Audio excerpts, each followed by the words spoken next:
the north, they say a voice is a soul, and a creature born without one has no soul to claim. I have no voice.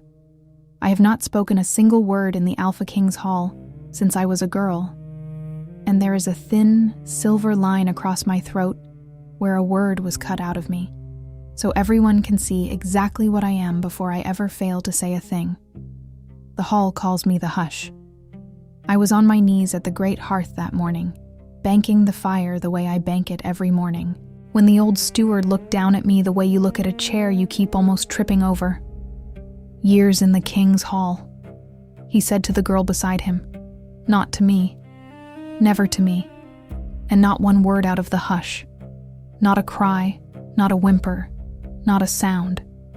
What do you suppose she's so afraid she'll say? The girl beside him crossed herself the old way, 2 fingers to the collarbone, the way they do against a bad omen. She didn't answer. Nobody ever answers. That is the whole point of a question about the hush. It is safer as a question. An answer might be true. I kept my eyes on the coals, and I did not tell him. Here is what I did not tell him. I did not tell him that I can speak, that I have always been able to speak, that my throat works, that the scar is old, and the silence is a choice, and that the choice is the only thing standing between my 2 brothers and the grave. The day I speak, they die. That is the bargain.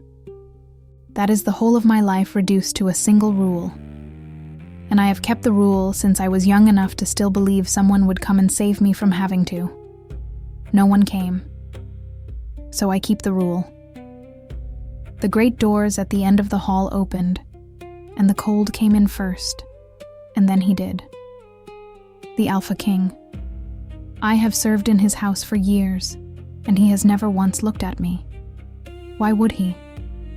I am furniture that carries water. A servant who cannot scream is a servant who cannot lie, cannot beg, cannot whisper a king's secrets into the wrong ear at the wrong hour.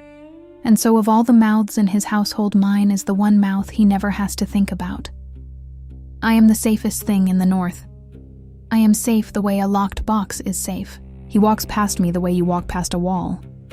That morning he came down the hall with his jaw set like a man walking to his own execution and trying to look like he chose it, and the whole pack rose, and I stayed on my knees at the fire, because the hush does not stand for the king. The hush is already as low as a person can be.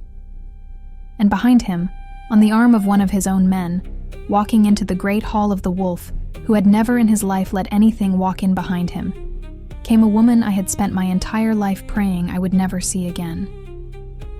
They called her the Nightingale. I called her the reason my brothers are gone. She was beautiful the way a knife is beautiful. Dark hair unbound to her waist, a gown the deep red of the inside of a pomegranate, a throat. And here is the part that made my hands go cold on the fire iron. A throat with no scar on it at all. Of course there was no scar. She was the one who did the cutting. You don't cut your own. She looked around the hall slowly, drinking it in, and when her gaze crossed the hearth, it slid over me the way everyone's does, over the hush, the wall, the chair, the nothing, and then it stopped, and came back, and she smiled at me, just at me, a private, delighted, patient smile, the smile of a woman finding a coin she'd dropped years ago exactly where she left it. Little bird, her lips said, with no sound at all, still here. I looked back down at the coals so fast I burned 2 knuckles and did not make a sound, because I never make a sound, because that is the entire arrangement, and my heart was going like a rabbit under a hawk, and one thought was screaming through me louder than any word I've ever swallowed. She's come for the king, and I am the only person in this hall who knows what she is, and I cannot tell a soul. The steward was still watching me. He'd seen me flinch. "Careful, Hush," he said. And there was almost kindness in it. The way there's almost kindness in the way you'd talk to a dog you expect to be put down. Whatever it is you're not saying, today's not the day to start. He had no idea. None of them did. The king reached the dais and turned, and the Nightingale stood below him in her pomegranate gown, and the hall went silent in the ordinary way, the way a hall goes silent for a king. And not in my way, not in the permanent way. And the king spoke to his pack in a voice like a stone rolled down a mountain. "You all know why she is here," he said. "You all know the blight. Half our newborns this winter have come into the world without a wolf inside them. Empty, human, doomed." A muscle moved in his jaw. "The old woman who reads the bones says it is a curse laid on this bloodline. And this woman—" He did not look at the Nightingale when he named her, I noticed. He looked at the middle distance the way you look away from a wound. "This woman says she can lift it." The Nightingale inclined her head, gracious, lovely, lying. "She asks a price," the king went on. "She asks the only price that binds our kind. She asks to be my mate." The hall did not gasp. Wolves don't. But something moved through them, a low current, the sound of 600-odd people deciding all at once not to have an opinion in front of the king. "On the third night from tonight," the king said, "at the third moonrise, I will take her as my queen, and the blight will lift, and our children will be born whole." He said it the way you read a sentence off a page you have already signed. "Until then, she is a guest of this house. She will be treated as such." 3 nights. I knelt at the fire with my burned knuckles and my scarred throat, and my dead brothers who were not dead, not yet, not for 3 more nights. And I understood the shape of the trap all at once, the whole of it, the way you understand a drop the instant your foot goes off the edge.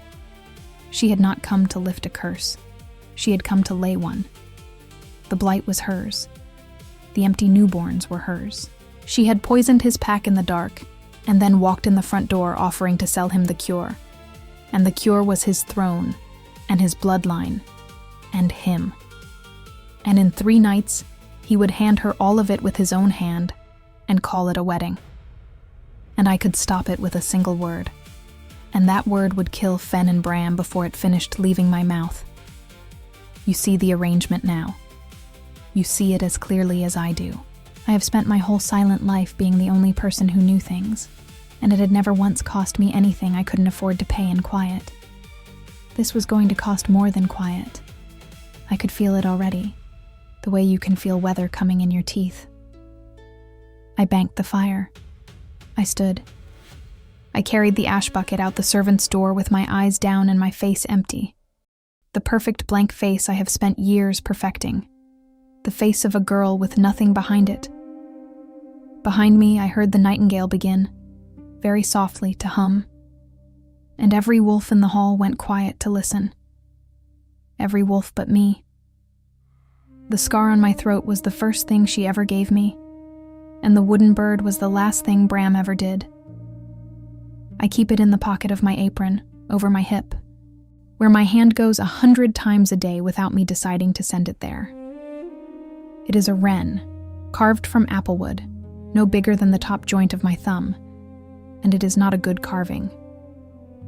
Bram was 11 when he made it, and he was better with his hands than his head, but he was 11, and so the wings are lopsided and one eye is deeper than the other, and the tail is really more of a suggestion than a tail. It is the ugliest, most precious object in the north, and I would burn this castle down for it.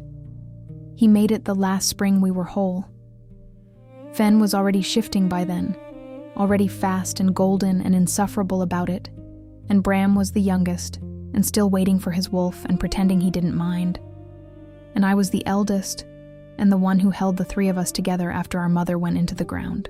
And the Nightingale had not yet come to our door with her lovely voice and her lovely lie. I am a grown woman now, 23 years old and years past that girl.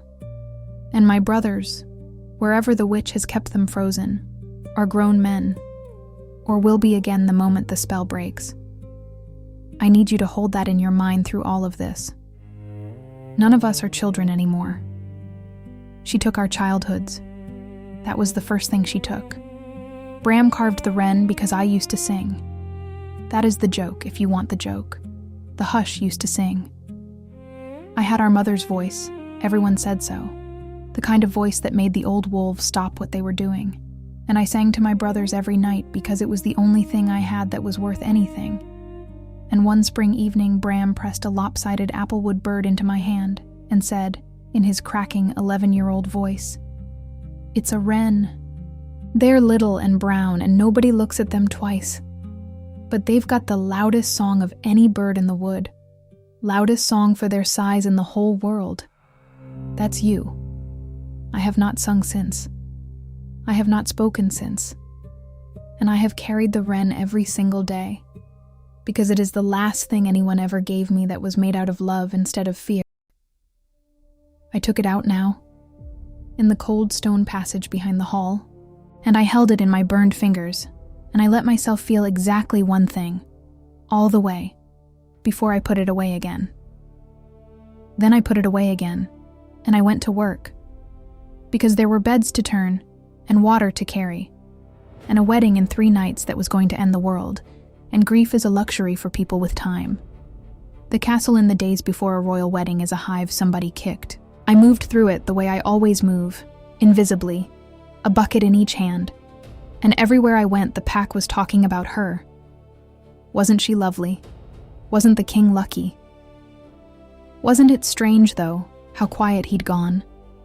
Wasn't it strange how the blight had come on so sudden and she'd come so soon after? Almost like she'd been waiting. But no, don't be foolish. She's here to save us. Listen to how she sings. And she did sing. All through those days she sang, low and constant, through the halls, in the solar, at the long tables, and the pack drifted toward the sound of her the way iron filings drift toward a lodestone, and I watched it happen, and I could not stand in the square and shout what I could see. Here is the thing about her voice. I could hear the hook in it. Everyone else heard music. I heard the shape underneath the music, the little barb sewn into every phrase, because I have my mother's ear even if I've buried my mother's voice, and because I have spent years listening to a room instead of speaking in it. And a person who only listens learns to hear things a person who talks will always miss. Her song was a leash. Every note she sang tightened it. And it was going around the king's throat one loop at a time, and he did not feel it, because it feels wonderful, a leash like that, right up until it doesn't. I know exactly how it feels. She sang to me once too, in the doorway of my mother's house, and I opened my mouth to sing back because I was young and vain and could not resist showing a stranger that I had the better voice. And that is the last time I ever made a sound on purpose. I won't tell you all of it yet. I'll tell you this much. When I finished singing, my brothers were wolves and could not change back, and the nightingale was smiling at me with my own voice caught in her throat like a swallowed stone, and she told me the terms in a whisper only I could hear. Your voice woke them. Your voice bound them. Speak one word more, little bird, and it finishes what it started. And they die as wolves, and stay that way forever, in whatever ditch the world drops them. So don't ever, be my good quiet girl. And your brothers keep breathing somewhere far from here, and no one has to know it was you who did this to them. I believed her. I was a child, and I had just heard my own voice turn my brothers into animals in front of my eyes. And I believed her. And I have believed her every silent day since. I ran. I ran until the north swallowed me, and I took a scar and a false story about it, and a place at the lowest hearth in the coldest hall of the cruelest king in 3 territories, because the one thing I knew for certain about that king was that he would never make me talk. A king who despises weakness has no use for the voice of a mute servant girl. In his hall, I would be safe and silent, and my brothers would live. It was a good plan. I was proud of it. It had worked for years, and now she was here, in that same hall, humming my death and his all through the corridors, and my good plan was standing on a cliff edge with its heels off the rock. The first of the 3 days I spent the way I spend every day, which is to say on my feet from before light, except that every task took me past her song. You could not get away from it. She had settled into the castle the way damp settles into stone, And by midday, her voice was in the walls, in the stairwells, in the kitchen where the cooks worked, with their eyes gone soft and dreamy over the pots, in the yard where the men-at-arms drilled a half-beat slow because some part of each of them was listening for the next low golden phrase instead of the next blow. I carried water up the east stair and her song came down it to meet me. I carried linens down the west stair and it followed me the whole way. And the pack loved it. That is the part I could not make anyone understand, because I could not say anything to anyone. So I only watched. They loved her. By that first afternoon, the whole hall had decided she was a blessing sent down out of the hard winter to save them. And they said so, over and over. The way you say a thing you want to be true, until the wanting wears a groove, and the saying gets easy. "Feel that," a young wolf said to another, both of them hauling a trestle table down the hall while I passed with my buckets. He didn't mean the table. He meant the air, the song in it. Been years since this hall felt like anything but the king's bad temper. She's here 2 days and it's like the place remembered it was alive. "Careful," the other one said, grinning. "The king hears you calling his hall cold. He'll cool it down for you personally." But he was swaying too, just slightly, the way they were all swaying. A whole household leaning very gently toward the same warm window. And neither of them felt it, and I could not tell them. And I filled my buckets and moved on. Here is what it is to be the hush on a day like that. You are the only sober person at a party where the drink is invisible. You watch 600 people you have served for years go soft and glad and doomed around a poison only you can taste. And your throat is the antidote. And your throat is sewn shut by the very hand that poured the poison, and every single one of them would call you broken if you tried to warn them and could not. I had spent years being invisible, and had made a kind of peace with it. That day I understood there is a worse thing than being invisible, and it is being the only one who can see. Twice that day, I nearly did something. I want to confess that, because I have told you I was brave at the end, and I don't want you to think it came easy or came early. Once, on the gallery above the great hall, I looked down at the king crossing below with the Nightingale drifting at his elbow, and I felt my whole body lean toward the rail with some wild, wordless plan to throw something, break something, make a noise so ugly and so loud that the spell of her song would snap for 1 second and someone, anyone, might look up and wonder. And once, in the corridor outside the kitchens, I passed a mother I knew a little, a quiet woman named Sable, who had lost her whole winter litter to the blight, born empty, born human, dead inside a week. And Sable was humming the Nightingale's tune under her breath with a small, peaceful smile on her face, humming the song of the very creature who had emptied her cradle. And I stopped dead in the passage, with the rage coming up my throat like sickness, and I opened my mouth. And I closed it.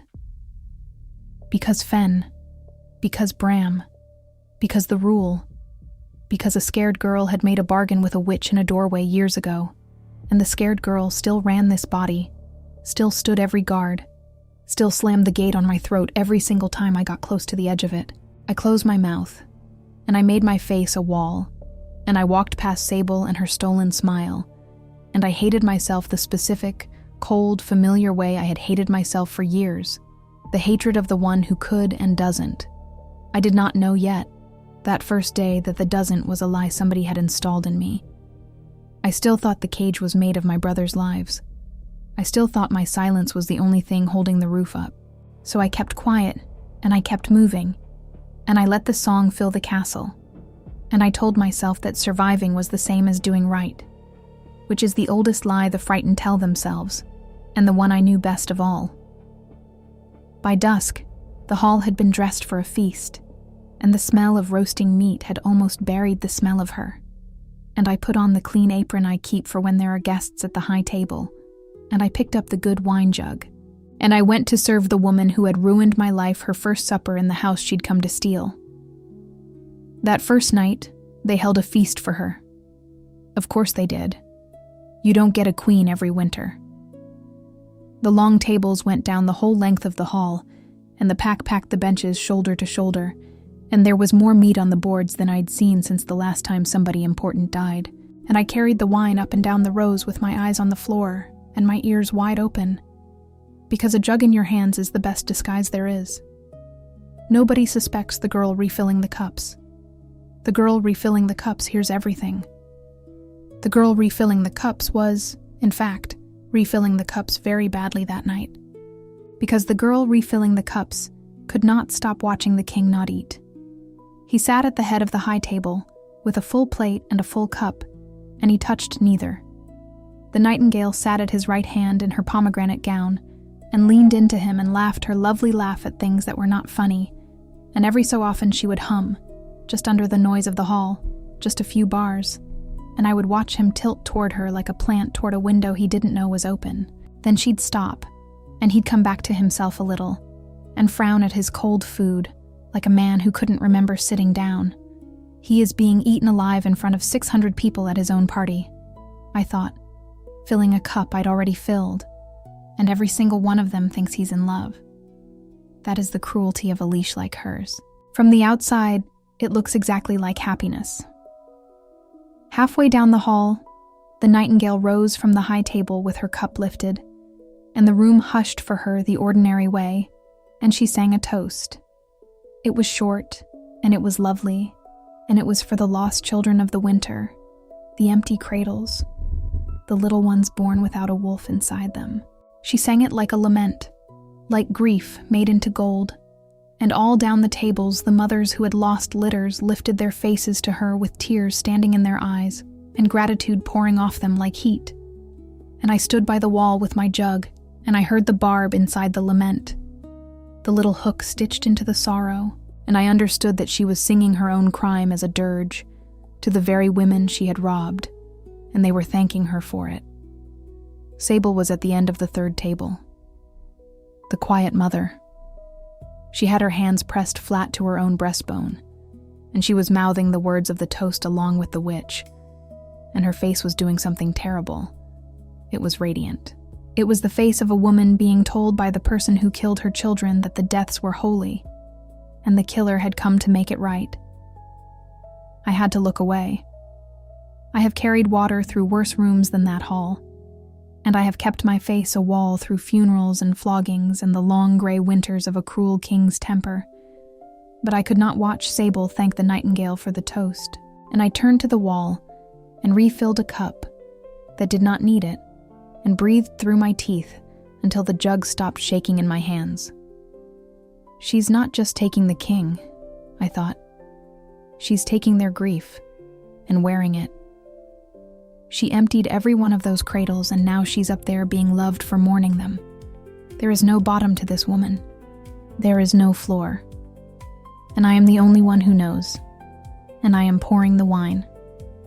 I made it to the far end of the table and found the old steward there, 3 cups deep and sentimental, and he caught my sleeve as I passed, which he does when he's had wine, because wine makes him want to talk, and I am the one person in the castle guaranteed not to talk back. "Good, isn't it?" he said, gesturing at the whole glittering ruin of it with his cup. The king settled at last, a queen by the 3rd night, blight lifted by spring. He belched gently with feeling. "Between you and me, hush, I never thought I'd see it. Man's colder than the fell in January. Never wanted anyone.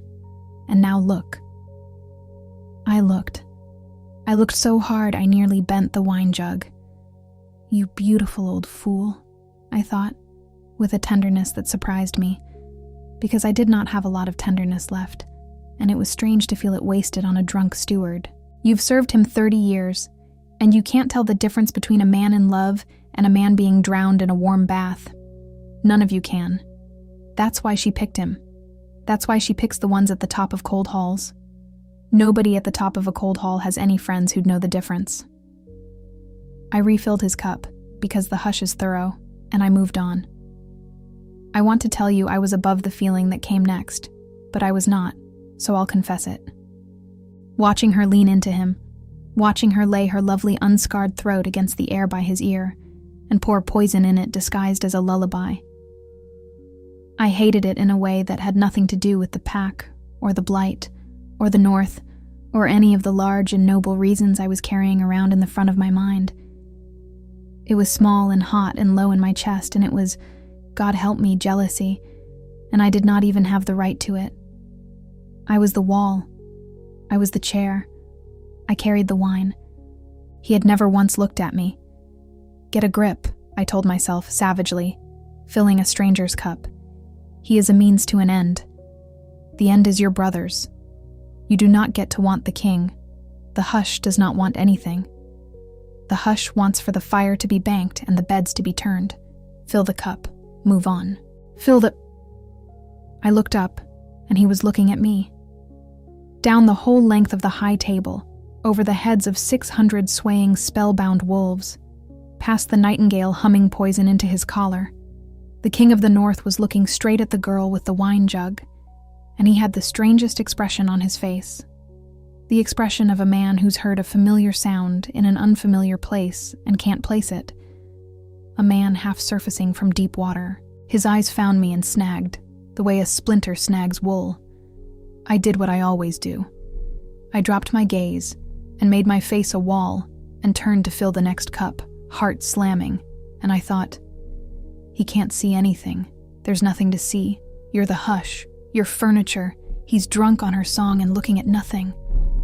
But when I risked one glance back, from the safety of the far wall, the shadow of the pillar, the place where the hush goes to be no one, he was still looking.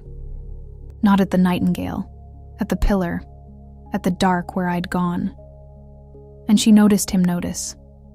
I saw her follow his gaze down the hall, saw it land on the empty air where I'd been, saw her lovely face go, for just one heartbeat, very still. Then she laughed and hummed and pulled him back. And the night rolled on, and I fled to the scullery and stood over the wash water with my hands shaking, and told myself it was the heat. It was not the heat. That was the first night. 3, she'd said. There were 2 left, and I had already, without meaning to, and against every rule I'd ever built my life on, been seen. The king found me on the second morning. The first of the 3 was already gone. I was in his solar, which I am allowed into precisely because I am the hush. A king's private room is exactly where you want a servant who cannot repeat a word she hears. And I was laying the fire, and I did not hear him come in, which never happens. I always hear everyone. And I turned with the kindling in my arms, and he was simply there, in the doorway, watching me. I have told you he has never looked at me. I need you to understand what it did to me that he was looking at me now. He was out of the crown and out of the audience, in a plain dark shirt open at the collar, a man grown, 30 years old, and every one of them written somewhere on him. And he looked tired in a way kings are not allowed to look in front of their packs. And he was studying me with an expression I had no file for, because in years of service I had never been given one thing by that man that required a response, and now he was giving me his whole attention, and I did not know where to put it. Say nothing. You have never had to work at that in your life. Do it now. You don't startle, he said. I looked at him. Everyone in this castle startles, he said. I walk into a room and hearts jump. I can hear them. It is the single most tiresome thing about being what I am. He came in, slow, and set a hip against the great table. You didn't. You turned around like you'd been expecting me. You always do. I've watched you not startle for years, and I never noticed I was watching until this week. That is not fair, I thought, with a flash of something almost like temper. You do not get to notice me now. I built a whole life on you not noticing me. Notice literally anyone else.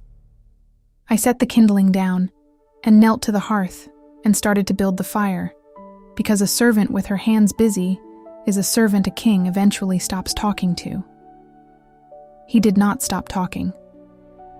The old steward says you've not spoken since you came here, he said. Says he thinks you can't. Says there's a scar. A pause. I know a cut throat when I've seen one, and that is not a cut throat. That is a small, careful, deliberate thing. Somebody did that to you slowly and meant it to show. Another pause, and his voice changed, went quieter, went somewhere I didn't want it to go. Who taught you that being silent was the same as being safe? My hand stopped on the kindling. I want to be clear that I did not turn around, and I did not make a sound, and my face when I finally did turn back to lay the next log was exactly as empty as it always is. I have years of practice. I am the best in the world at this. But something must have crossed it in the half-second before I locked it down, because his eyes narrowed, and he went very still, the way a wolf goes still when the wind changes, and I saw him file the moment away somewhere behind those cold eyes for later, and I thought, with real dread, he's the first person in years who's looked at the hush and seen a person doing something instead of a thing that is broken. That is going to be a problem. That is going to be an enormous problem. The Nightingale saved me. That is a sentence I never expected to think.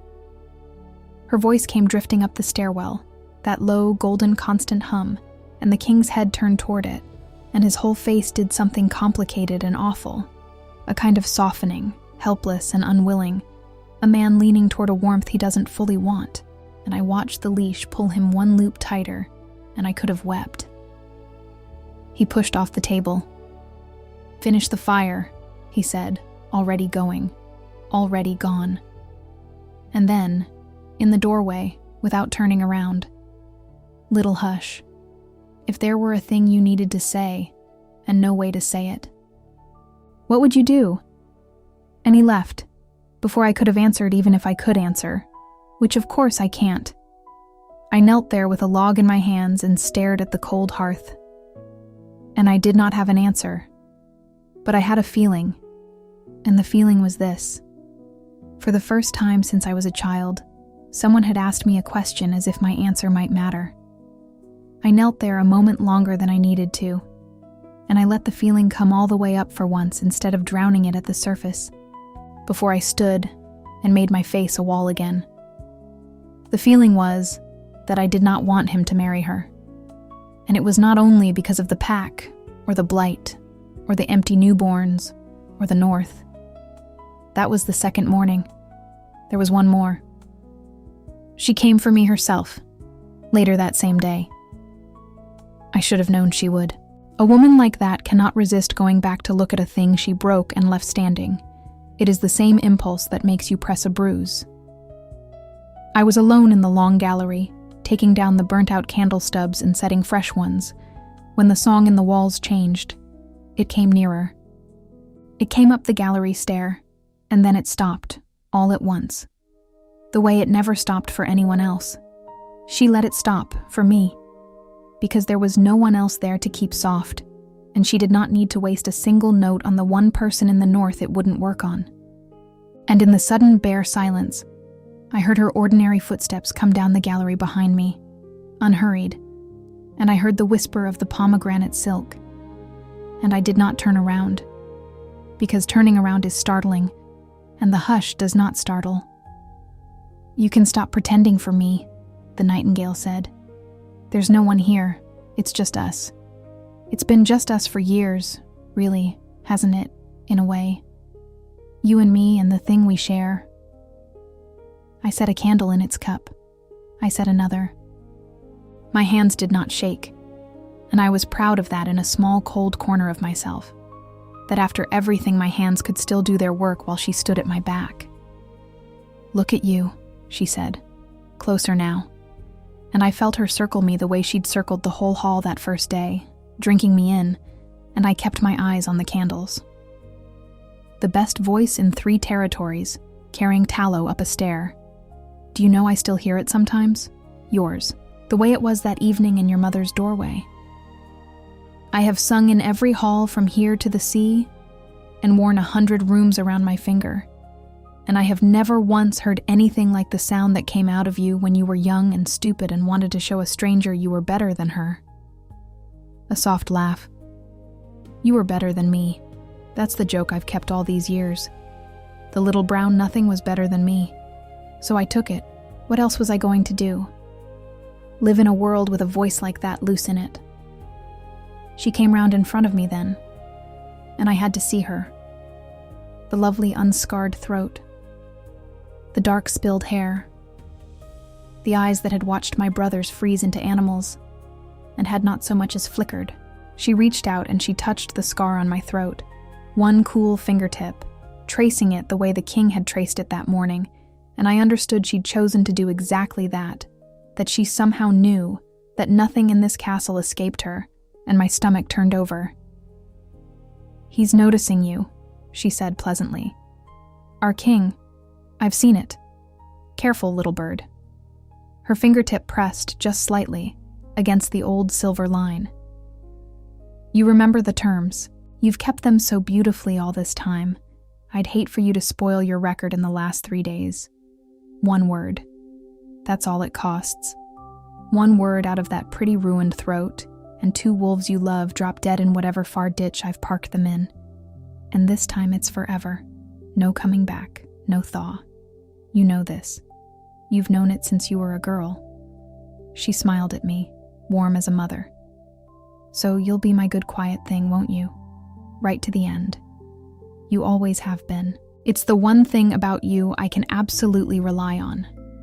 And there it was, the lie, laid on me again by the hand that made it, so smooth and so total that even then, even with the king's forehead print still warm on mine, some old broken part of me believed her completely, and my whole body flooded cold with the certainty that Fen and Bram would die if I so much as breathed wrong.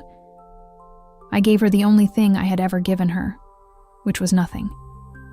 I looked at her with my wall of a face, and I let her see nothing behind it. And after a moment she seemed satisfied, because nothing was exactly what she expected. Nothing was what she'd built her whole plan on. My nothing was the cornerstone of everything she'd come here to do. "Good girl," she said. And she took her finger off my throat, and she turned to go. And as she went, her song came back up into the walls, low and golden and endless, and the castle sighed around her and leaned back toward its window. She never once looked back at me. That is the thing I want you to remember. She had me so thoroughly, in her own mind, so completely filed under harmless, that she turned her back on the only weapon in the world that could kill her and walked away humming. She was not being careless. She was being certain.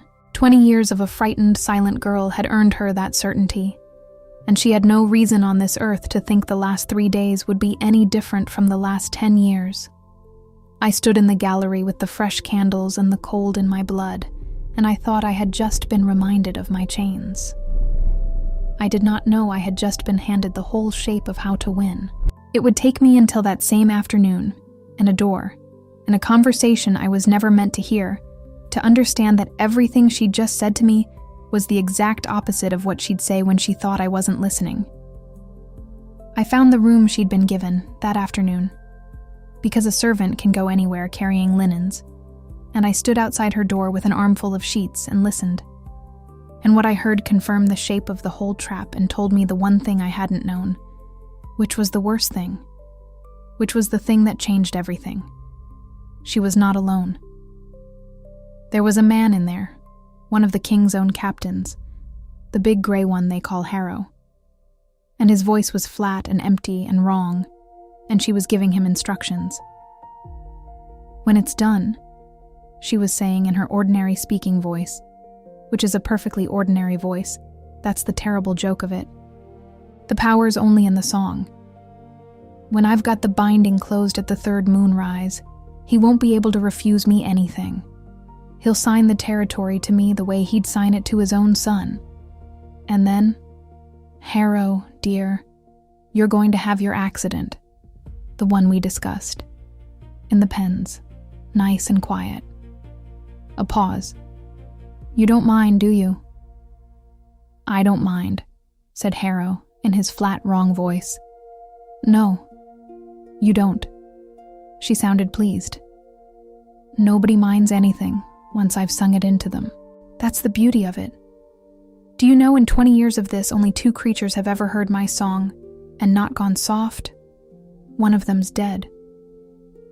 A rustle of silk. She was moving. and the other one carries firewood in this very hall. I stopped breathing. "There's a girl here," the nightingale said, and her voice came closer to the door, and I pressed back against the cold stone with the linens crushed to my chest. A little brown nothing of a girl with a scar on her throat. They call her the Hush. The king's household thinks she was born broken. A laugh, low and fond and horrible. She was born with the best voice in the north, better than mine. I heard it once when she was a child, and I have never in my life heard anything I wanted to own more.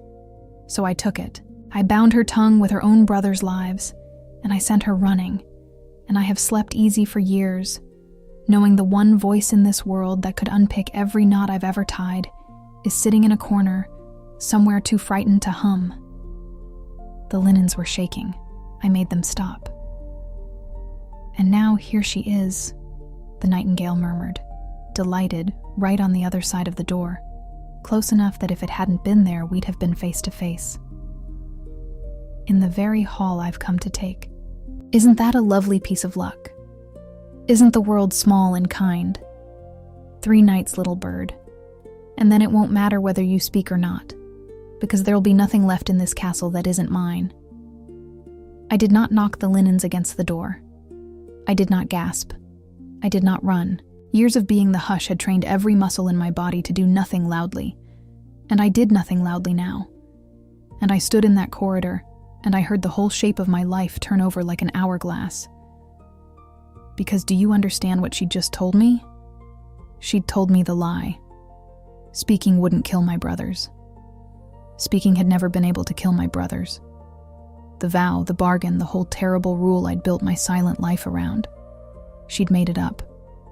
She'd bound them, yes. That part was real. My voice had woken something in them, and her magic had caught it and frozen them mid-shift, and she'd trapped them somewhere far away as wolves. But my silence wasn't keeping them alive. My silence was keeping her safe. She was terrified of my voice. She had spent years lying to a grieving child to make sure the one weapon on this earth that could undo her would stay locked in a scared girl's throat. My silence had never protected anyone. My voice was the only thing that ever could. I walked away from the door on legs that did not feel like mine. I put the linens on the wrong bed. I went down to the cold hearth in the lowest hall, and I sat on the stone in the dark, and I took out Bram's lopsided wooden wren, and I held it in both hands, and I did not weep, because the Hush does not weep any more than she speaks, but everything in me was roaring. Loudest song for their size in the whole world. That's you. I did not sleep that night. The second night, the middle night, the one nobody warns you about in stories, because stories skip from the discovery to the deed, and leave out the hours in the dark in between, which are the hours where the whole thing is actually won or lost. I lay on my pallet in the servants' undercroft with the other girls breathing slow around me, and I stared up into the black, and I turned the truth over and over in my hands like a stone I couldn't put down. My silence had never saved them. I made myself think it again and again, until the words stopped sounding like words. My silence had never saved them.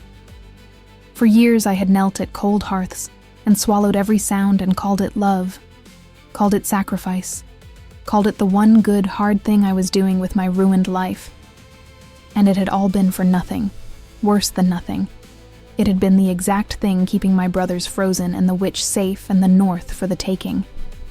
Every quiet year I had thought I was protecting them. I had been guarding her.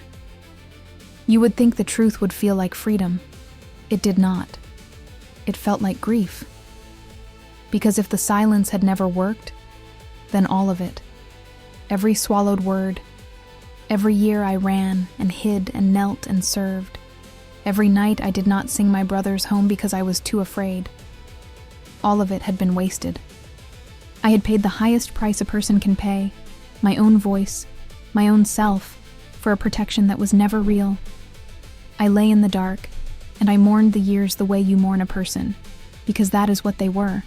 They were the years of my life, and she had taken them the same way she took everything, by lying to a frightened child about what love costs. And under the grief, Slowly, all through that long black middle night, something else came up. It came up the way heat comes back into a hand you thought was dead of cold, which is to say it hurt. It hurt more than the numbness. It was anger. Not the small, hot, jealous thing I'd felt at the feast. The other kind. The deep, low, structural kind. The kind that isn't about a feeling at all, but about a fact. And the fact was this. She had done it on purpose. She had looked at a grieving girl and calculated exactly how much love to poison, and exactly which lie to tell. And she had walked away and slept easy for years. And she was sleeping easy right now, one floor above me, so certain of my silence that she'd turned her back on me in a gallery and hummed. I thought about Sable humming at the feast. I thought about the empty cradles. I thought about 600 people swaying toward a window that opened onto a cliff. I thought about the king with the leash going around his throat loop by loop, pretending, waiting, trusting a nothing at the back of the room. And I thought about Fen, gone golden and frozen somewhere. And Bram, who was 11 when he told me I had the loudest song in the world, and who was somewhere out there still, four-legged, waiting, and who had never once been waiting for my silence. Here's the thing I had to do that night, alone, in the dark, before I could do anything at all in the light. I had to forgive the girl in the doorway, the vain young stupid girl who wanted to show a stranger she had the better voice, the girl I had blamed for everything for years, the girl whose one moment of pride I had decided was the reason my brothers were lost. She wasn't the reason. She was a child, and a predator had found her, and the pride the predator used as bait was not a sin. It was just a child being a child in front of a monster who knew exactly how to use it. I had spent years hating that girl. Lying in the dark that night, I finally let her off. It wasn't your fault, I told her. The girl I used to be, the one with the whole voice and the 2 whole brothers. She lied to you. You were a baby. It was never your fault. And the moment I forgave her, something came loose in my chest that had been locked since I was young enough to sing, and I understood I was going to be able to do it. Not that I wanted to, not that I wasn't afraid, but that when the moment came, the girl in the doorway and the woman on the pallet were going to open their mouth together at last and let it out, all of it, every note of it, and no witch on this earth was going to stop us. I got up before dawn. I did not feel brave. I want to be honest about that to the very end. I felt sick and hollowed, and so frightened my hands wouldn't stay still. But underneath the fear, for the first time in years, there was a floor. There was a thing I knew, and a person who knows one true thing in the dark can walk toward the light on it, even shaking, even sick, even sure it might kill her. The 3rd day, the last day, I stopped being the hush. I couldn't do it all at once. I want to be honest with you about how frightened I was, because if I tell you I marched up to the king and saved the North, you won't believe me, and you'll be right not to. Years of silence don't come off like a coat. My whole body still believed the lie even after my mind had thrown it out. Every time I so much as thought about opening my mouth, some animal part of me screamed that Fen and Bram would drop dead in a distant ditch, and I had to talk myself down from it over and over, all through that last gray day, with the wedding coming on like a tide. So I didn't start with my voice. I started with everything else. I found the king in the practice yard at dawn, alone, which is how I knew the binding was almost closed. A king 3 loops of a leash deep sleeps badly, and rises early and stands in the cold, trying to remember his own name. He was going through sword forms with no one. Slow, mechanical, the movements of a man who used to love a thing and can't quite recall why. I did not have a plan for how to warn a man about a curse when you cannot say the word curse. I had a burned hand, a scar, a wooden bird, and a face I'd spent years teaching to say nothing. So I made it say something. I stepped into the yard where he'd see me. I waited until he stopped and looked at me. And he did stop. He did look. That was the whole terrible new fact of my life, that he looked now. And then, holding his eyes, I did the thing the hush never does. I put my hand flat over my own scarred throat, and I shook my head, slowly. Once. Not I can't speak. He'd have read that as the old story. I made it the other thing. I made it deliberate. I made it a message. This silence is not mine. Someone put it here. And then I turned my head, very clearly, toward the tower where she slept. And I looked back at him. And I put my hand over my throat again. Her, I said, with no voice at all. It's her. I watched him not understand, and then I watched him begin to. He is not a stupid man. He'd gone soft under her song, but he wasn't dead under it. And a wolf who has spent his whole life reading the truth in bodies because mouths lie can read a body better than anyone alive, and mine was telling him the truth as loud as a body can. The nightingale, he said slowly. You're telling me the nightingale did that to your throat? I nodded. Once. Hard. Why would she? He stopped. Something moved behind his eyes. Some memory of a barb he'd felt and dismissed. Some morning he'd woken leaning toward a warmth he didn't choose. His hand came up to his own throat, unconsciously, and I saw him feel it there for the first time. The leash. The loop. The thing that had been tightening on him for 2 nights while he called it a wedding. There's something in her voice, he said, very low. And it was not a question. And his own voice had gone rough with a dawning, appalling clarity. There's something in her voice, and it's been in mine since she got here. I nodded, and I nodded, and I nodded. He crossed the yard to me in 4 strides, and he took me by the shoulders.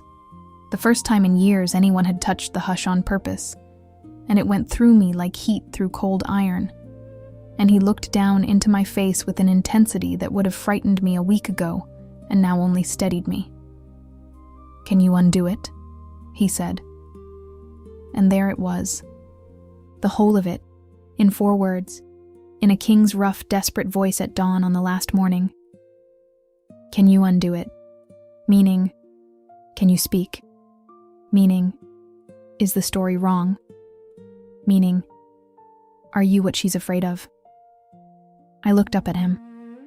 I took my hand off my throat, where it had been telling his silence for me all these years, and I laid it flat against his chest, over the loud, frightened engine of his heart, so he could feel that mine was steady, so he'd know I wasn't afraid of him, so he'd understand that whatever came next I was choosing it. And I nodded. Once. Yes. Yes, I can undo it. Yes, I am what she's afraid of. His breath went out of him like I'd hit him, and then his hand slid from my shoulders to the sides of my face, careful. So careful. A man handling the one thing in the world he's afraid to break. And he tipped my head back and looked at the scar, and then at my eyes, and something in his own face just fell open. Years of him being the cruelest king in 3 territories. And it fell right off. And underneath it was just a man who had been so alone at the top of his cold hall that he'd stopped noticing the one person who never once flinched from him, and had gone soft under the first warmth that sang his way, and was only now, at the last hour, understanding that the warmth had been poison, and the silence in the corner had been the truth the whole time. You've been in my house for years, he said. Horse. You've knelt at my fire every morning. You never startled. You never lied because you never spoke, and I thought that made you empty. I thought you were the safest thing I owned. His thumb moved over my cheekbone. You were the only honest voice in the building and you couldn't use it. God, what did I have you carrying water for? I want to tell you I stayed calm and strategic. I did not. My chest was doing something ruinous. There is a specific kind of undoing that happens when the last person on earth you expected to see you looks straight into the middle of you and gets it right. And it was happening to me at speed. in a cold yard, on the worst morning of my life, with his hands on my face and 3 moonrises worth of terror in my blood, and under all of it, rising. Something I had not let myself feel since I was a girl with a good voice and 2 whole brothers. I did not want to be safe. I wanted to be heard. He rested his forehead against mine. Not a kiss. Something more dangerous than a kiss. That thing you do instead of a kiss when a kiss would be too small. His breath was warm and unsteady on my mouth, and my hands had fisted in the front of his shirt without my permission, and neither of us moved. And the yard was cold and gray and empty, and the whole ruined north was somewhere below us. And for one long breath, there was nothing in the world but the space we weren't crossing. "When this is done," he said against my mouth, very quiet. The words for me and no one else. "When she is gone and your voice is your own again, I am going to hear you say my name, and it is going to be the only thing I want to hear for the rest of my life." His hands tightened, just barely, at my jaw. "Tell me you want that too. You don't have to say it. Just tell me." I did not have a voice yet. I could not use it yet. But I had years of saying enormous things with nothing, and I said the most enormous thing I have ever said with nothing at all. I turned my face into his palm, and I pressed my mouth to the center of it, once, and I felt him stop breathing, and I felt the whole cold morning tilt. He made a sound I had never heard a king make, low and helpless, and torn right up out of the middle of him. And then his patience, whatever thin, cold rope of it he'd been holding on to, went, and he pulled me in. The first kiss was not gentle. Years of him being untouchable, and years of me being untouched, met somewhere in the middle of it, and neither of us had the sense to be careful. His hand slid from my jaw into my hair, and his other arm came around the small of my back and lifted me half off my feet into him. And I let it. I went. I fisted both hands in his shirt and gave back everything I'd been swallowing since the doors opened, and she walked in behind him. And I understood I was going to lose the north, and, God help me, him. He tasted like cold air and wood smoke. He kissed like a man who had decided, at last, to want something out loud. The wall of the armory was at my back before I understood he'd moved us. He'd got us in out of the open yard, into the dark and the leather and iron warmth of it. One hand braced by my head and the whole rest of him a line of heat down the front of me, and he pulled back just far enough to look at me, chest going like a smith's bellows, and the look on his face undid the last thing in me that was still standing. Not the safe thing, not the empty thing, not the wall, the chair, the hush. He was looking at me like I was the loudest thing in the north, and I hadn't even sung yet. "Tell me to stop," he said, rough against my mouth, his hand flattening warm over the racing engine of my heart, right over it, so he'd feel whatever I answered before I answered it. "You can't say it, so I need it plainer than words. If you don't want this, you put your hand over mine and you push, and I am gone, and I never touch you again, and it costs you nothing. Do you understand me?" Nothing. His forehead dropped to mine, and his voice cracked clean in half. "But if you don't push, if you leave your hands where they are, then God help me, little hush. I'm going to spend whatever hours this cursed day has left learning you, and you are going to spend them finding out exactly how it feels to be wanted by someone who finally sees you." The choice was mine. That was the whole of it. For the first time in years, in a life where every silence had been forced on me and every rule written by someone else, a man was handing me the choice and swearing to abide by it either way. I took my hands off his shirt. I saw the flicker of loss go across his face, saw him start honorably to pull away, and I laid both palms flat against the sides of his throat, over the pulse hammering there, and I pulled him back down to me, and I answered him with the only voice I had, which was skin and breath and the way I arched up off the cold stone into all that banked heat, and the way I did not, would not, could not push. Yes, God, yes. I have wanted to be wanted my whole silent life.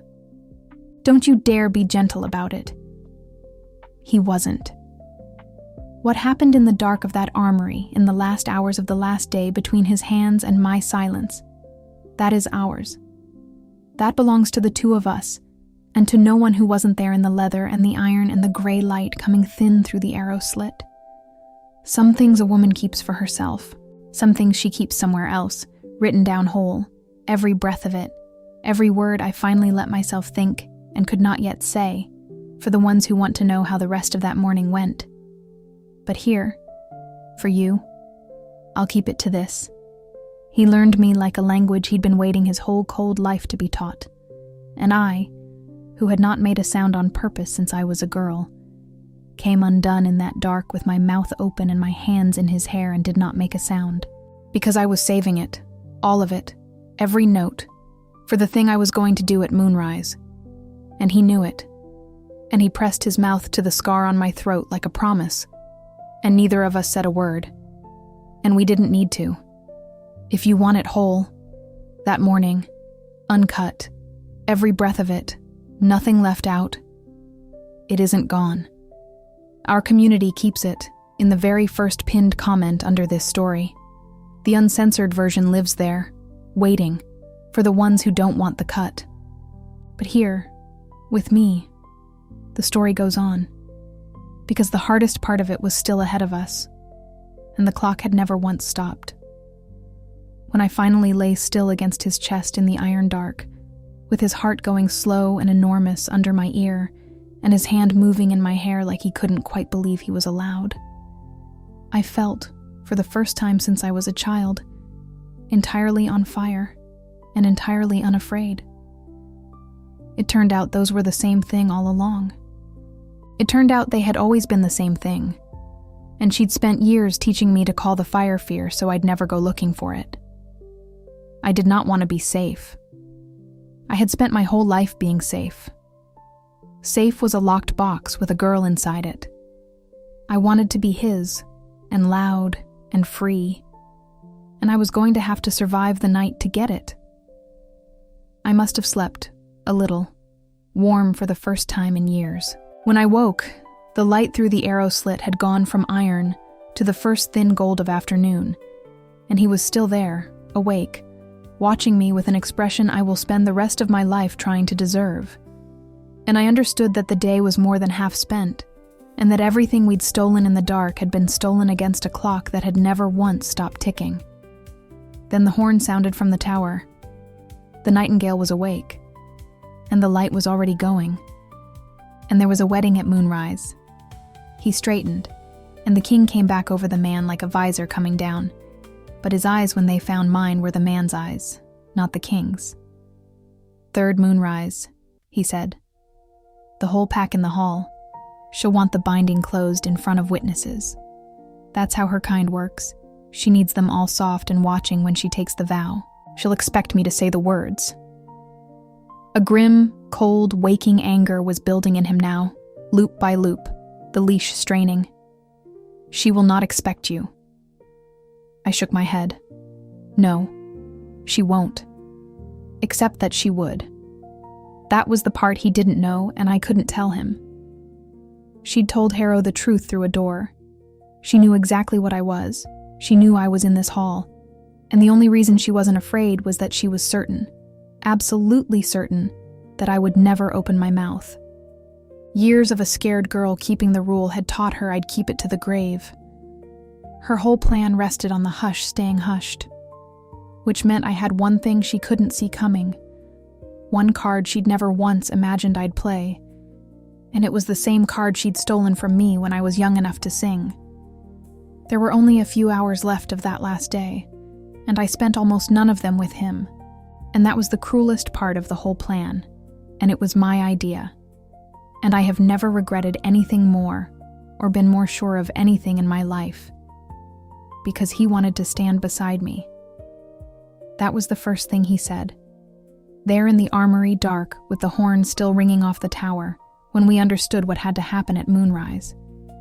He wanted to put me at his side on that dais in front of the whole pack and dare her to sing through it. He is a king. And kings solve things by standing in the middle of the room and being the largest thing in it. And everything in him rebelled at the shape of what I was telling him with my hands and my eyes, which was, no, you have to leave me where I am. You have to leave me at the cold hearth, invisible, the hush, the wall, the chair, the nothing. Because the whole reason this can work is that she does not watch me. She has never watched me. Her entire certainty is built on my nothing. The moment you put me at your side, you tell her I am something, and she turns, and she sings me shut before I ever open my mouth. I made him understand it in the only language I had, and I watched him hate it, and I watched him accept it, because underneath the king he is not a stupid man, and he could see it was true. My invisibility was the last weapon I had left, and it was the one she'd given me herself. So I stand up there, he said, low, his hand still framing my face like he couldn't make himself take them away. And I let her sing the vow at me, and I let the whole pack watch me marry the thing that gutted our cradles, and I do nothing. And I trust that a girl at the back of the room I'm forbidden to even look at is going to save us all at exactly the right second. He let out a breath that was almost a laugh, ragged and disbelieving. I have never trusted anyone with anything in my life. Do you understand what you're asking me to do? I did understand. I put my hand over his heart, where I'd put it in the yard, and I held his eyes, and I let him read the only promise I could make, which was, yes. Trust the nothing. The nothing is the loudest thing in the north, and you just haven't heard it yet. He pressed his forehead to mine one more time.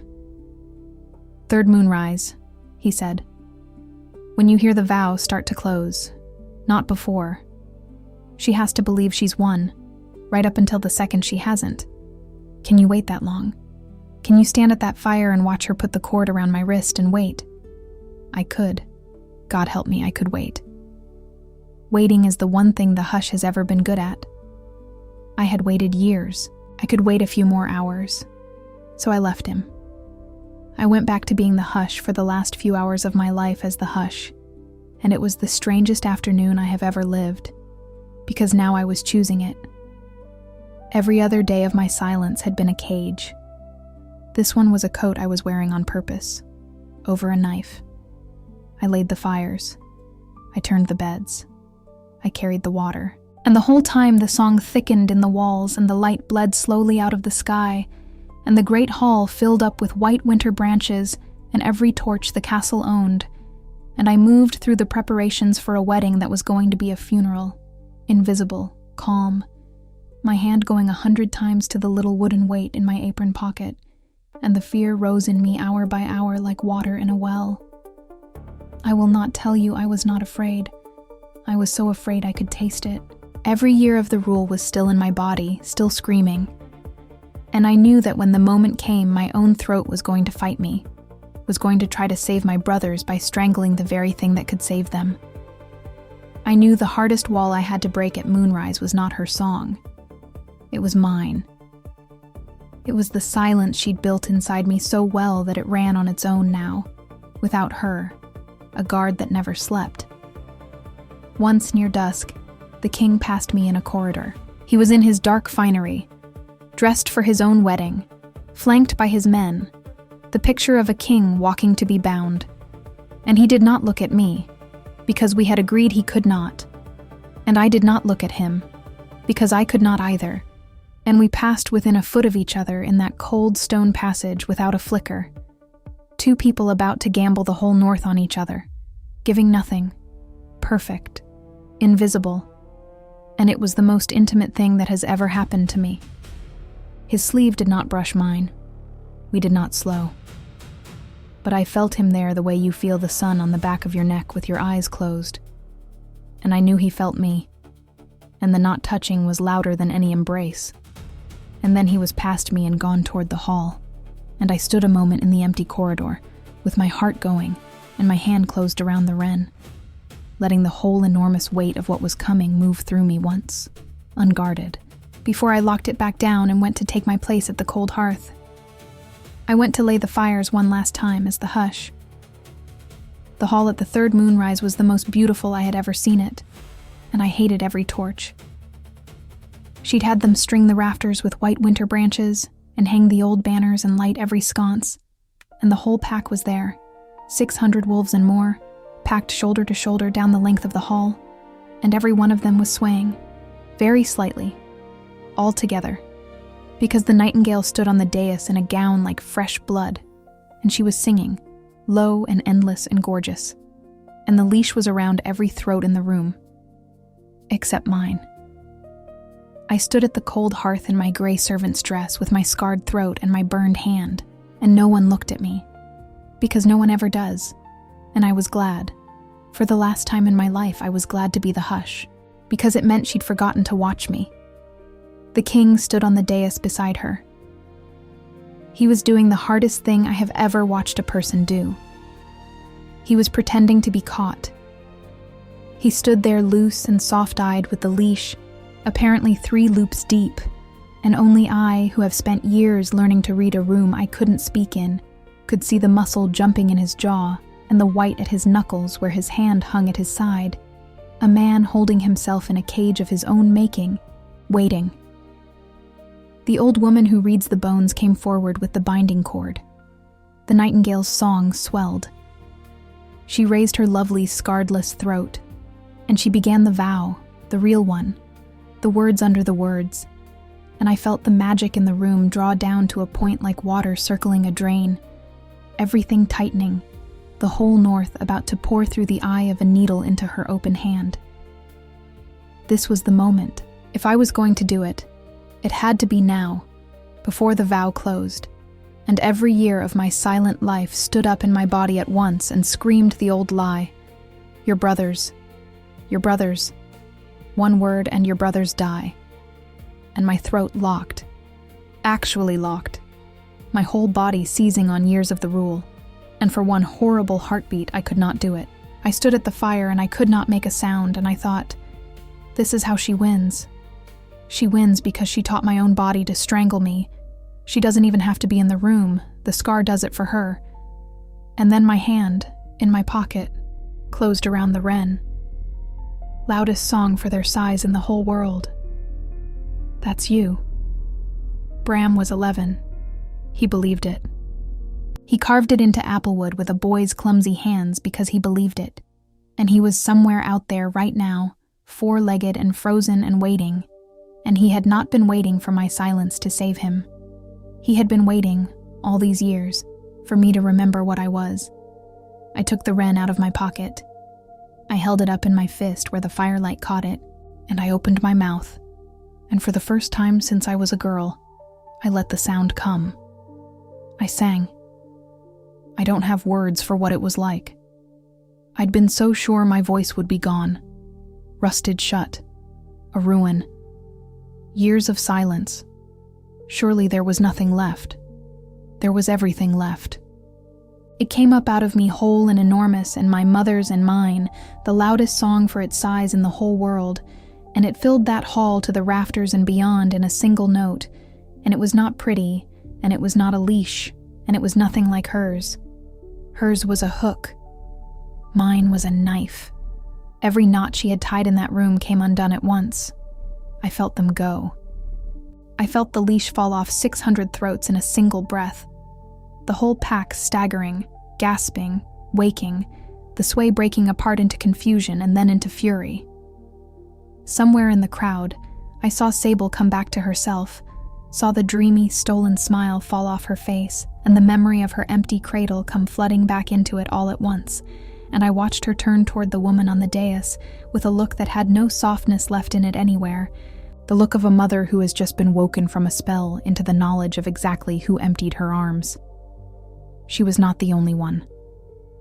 All down the hall, the faces were changing, one after another, grief and rage arriving together as the song let them go. I felt the binding vow shatter mid-word, The magic that had been circling the drain flung back out to the walls, and I felt her song hit mine in the middle of the air and simply break against it. Because I had the better voice. I had always had the better voice.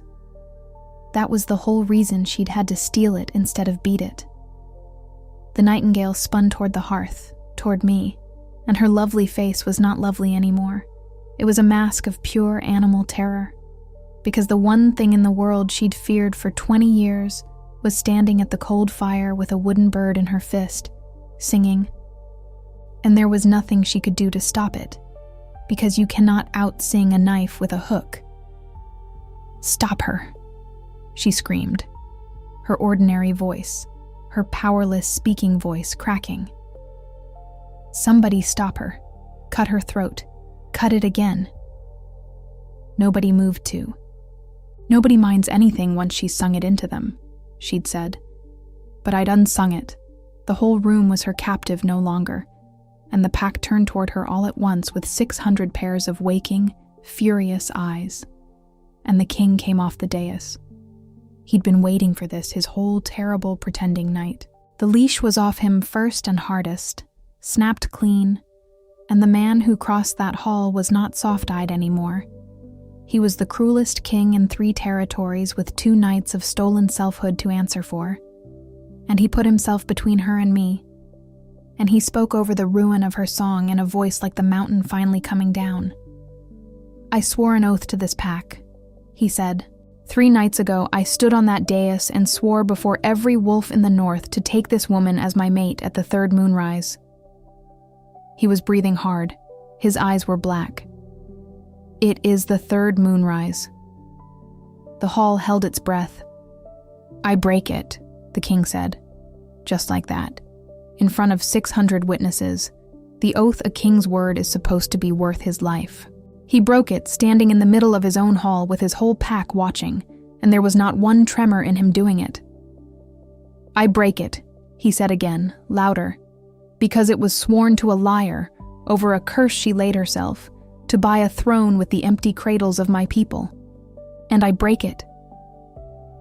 And here he turned his head, and he looked across the whole length of that ruined, beautiful hall, past the shattered vow and the screaming witch and the waking pack, and he looked straight at the cold hearth, straight at the gray little nothing of a servant girl with a scar on her throat, and he looked at me the way I had spent years praying no one would ever bother to look at me, and had spent this whole impossible week discovering I would die to be looked at.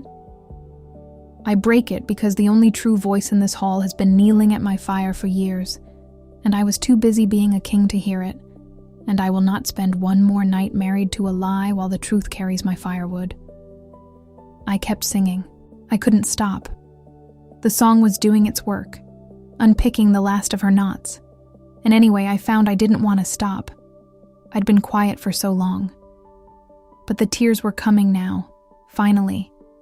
The hush weeping at last. And the sound didn't waver. My mother's voice held steady even through the salt, the loudest song for its size in the whole world.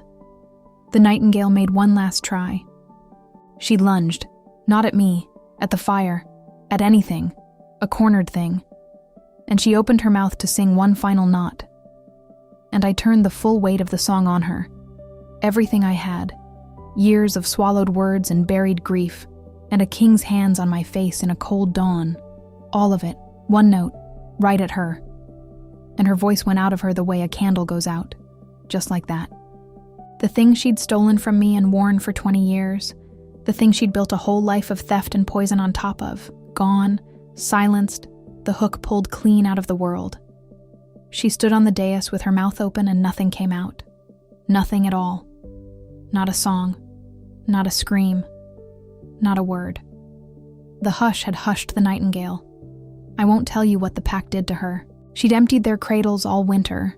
Wolves have their own justice, and it is not gentle, and it is not mine to describe. I stopped singing at last. When it was done, when the room was ours again, and the silence that came down after was the first silence in my entire life that I had chosen, because I wanted it, and not because I was afraid. And then, in enormous quiet, with 600 wolves staring at the girl who'd knelt at the fire for years and turned out to be the loudest thing in the north. The king crossed the last of the distance between us. He stopped in front of me. Close. Close enough that I could smell the wood smoke and the cold on him. Close enough to feel the heat coming off him like a banked forge. And he reached out, slow, giving me every chance to step back, and he closed his hand very gently around the side of my throat. Over the scar. Right over it. His thumb resting against the old silver line. Not squeezing, not claiming, just holding, the way you'd cradle the thing you'd almost lost. "Little hush," he said, unsteady. And it was not a king's voice at all now. It was just his. Just a man's. "You have a name. You've had one the whole time, and I never asked, and no one ever said it because they were all too busy calling you what she made you." His thumb moved once over the scar. "Say it, not to the pack, not to save anyone. There's no one left to save. Just say your own name, for the first time in years, out loud to me. I want to be the one who hears it." I looked up at the cruelest king in 3 territories, who had broken his own word in front of the whole north because a silent girl put her hand over his heart. And I opened my mouth, and I gave him the thing I had never given anyone. The thing she'd stolen and I'd taken back. The sound of my own voice shaped around my own name, quiet now. Just for him. No note of magic in it. Just a woman telling a man who she is. I won't write it here. Some things you keep. He heard it. I watched it land on him. I watched the last of the king fall off and leave only the man. And I watched the man decide, in that half second, that he was going to spend the rest of his life making sure I never had to be quiet again.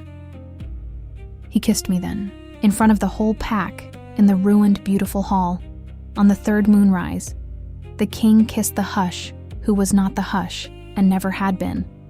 And I fisted my burned hand in his shirt, with the wooden wren still caught in it between us, pressed to both our hearts, and I kissed him back with a mouth that finally worked, and the north could see exactly what he'd chosen, and exactly what I was, and for the first time in my life, I did not care who was watching. They found my brothers in the spring. That is a longer story, and I will tell it another time. But I will give you the end of it now, because you have earned it. When the nightingale's voice went out of the world, every knot she'd ever tied went with it. Everyone, in every distant ditch and pen and forest, where she'd left the frozen things she'd stolen. Fen came back first, gaunt and golden and insufferable about it. Bram came back thinner and taller, and with a boy's applewood carving already half finished in his pocket. Because of course he'd kept carving my brother, 4-legged and frozen for years, and still making little brown birds nobody looks at twice. My silence never saved them. It was never going to. The witch built me a cage out of my own love for them and told me it was a shelter. And I lived in it for years because I was a child and I believed her. And the whole time the key was in my throat. I think about that sometimes. At the top of the cold hall that is warm now, in the years since. I think about all the people kneeling quietly at somebody's fire right now, certain that their silence is the only thing keeping the people they love alive. I think about how sure I was. I think about how wrong. Here's the only thing I know for certain, and I learned it the hard way, on the worst 3 nights and the best one of my life. They will tell you a voice is a soul, and a creature with no voice has no soul to claim. They are half right. A voice is a soul, but the ones who cut yours out and tell you it keeps you safe, they are not protecting you. They are protecting themselves from you. You were not born a wren because you are little and brown and nobody looks at you twice. You were born a wren because of the song. Loudest song for your size in the whole world. Use it.